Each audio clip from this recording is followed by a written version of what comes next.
Bahor fasli hammaga yoqimli, ammo ba'zilarga muammo keltiradi. Burningiz bitib, ko'zingiz qitishyaptimi? Unda polinoz haqida bilishingiz zarur. Men allergolog Ahmedov Mirqodir. Bugun sizlar bilan polinoz haqida gaplashamiz. Polinoz yoki allergik rinokonjuktivit bu gul changiga nisbatan allergik reaksiya natijasida kelib chiqadigan mavsumiy kasallik hisoblanadi. Kasallik ba'zan pichan isitmasi deb ham yuritiladi. Asosan bahor va kuz oylarida yuzaga keladi. Kasallik ko'z va nafas yo'llarining shilliq pardalariga ta'sir qiladi. Bu juda sezgir odamlarda polen, ya'ni gul changi bilan aloqada bo'lganda yuzaga keladi. Allergik reaksiya esa shundan so'ng butun spektr bilan allergik jarayonni yuzaga keltiradi. Tabiatning uyg'onishi ba'zi odamlarda allergiyaning uyg'onishi bilan namoyon bo'ladi. Ushbu kasallikning mavsumiy belgilari yuzaga kelib, ko'plab odamlarda hayot ritmining buzilishiga olib keladi. Ular ishlay olmaydi, o'qiy olmaydi va kundalik faoliyatlarini bajara olmaydi. Nima uchun bu sodir bo'ladi? Polinoz bilan og'rigan insonning immun tizimi gul changining eng kichkina zarrasi, hatto 10 mikron kichiklikda bo'lgan gul changining nafas yo'llari, ko'zning shilliq qavati yoki teriga tushgandan keyin bu moddani qandaydir patogen jarayon, virus yoki bakteriya deb bilish tizimini ishga tushiradi. Shundan so'ng u o'zini barcha zararli reaksiyalardan himoya qilishni boshlaydi. Ya'ni yallig'lanish reaksiyasi paydo bo'ladi. Iqlim zonasi va mintaqaviy xususiyatlariga qarab aholining 1% dan 15-20% gacha gul changiga nisbatan allergik reaksiya kuzatiladi.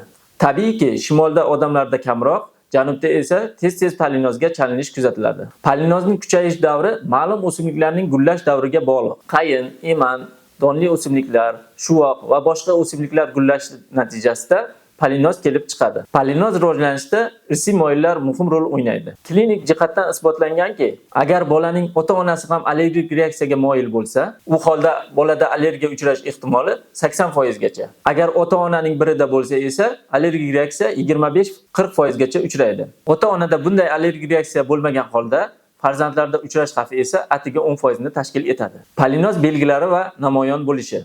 Polinozda, ya'ni allergik rinitda eng ko'p uchraydigan belgilar quyidagilardan iborat. Uzoq vaqt aksi o'rish, burundan shilliq oqishi, burun bitishi, burun qichishi, arafaringial sohada og'riq, tomoqning orqa qismiga shilliq oqishi, ya'ni postnazal tomchi ko'pgina bemorlarda allergik rinit, allergik konjuktivit bilan birga keladi. Bunda biz ko'z shilliq qavatining qizarishi, shishishi, ko'z qovoqlarining shishishi, fotofobiya, ko'zga qum to'lish belgilarini kuzatishimiz mumkin.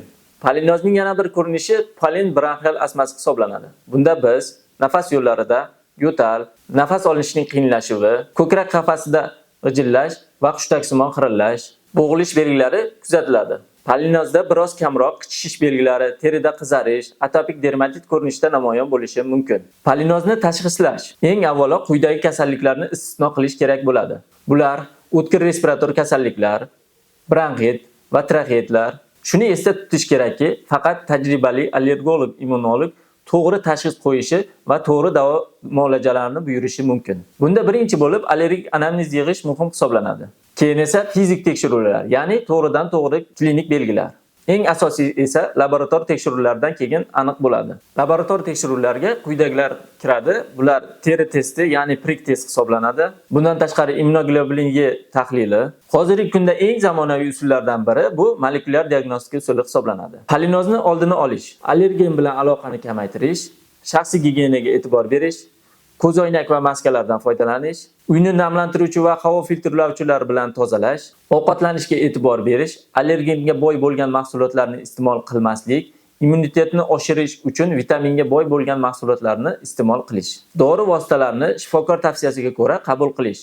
Bunda antigistamin dori vositalari, burun spreylari, ko'z tomchilari. Sizda polinoz bormi? Unda yuqoridagilarga rivoya qiling, sog' bo'ling, salomat bo'ling, kasal bo'lmang.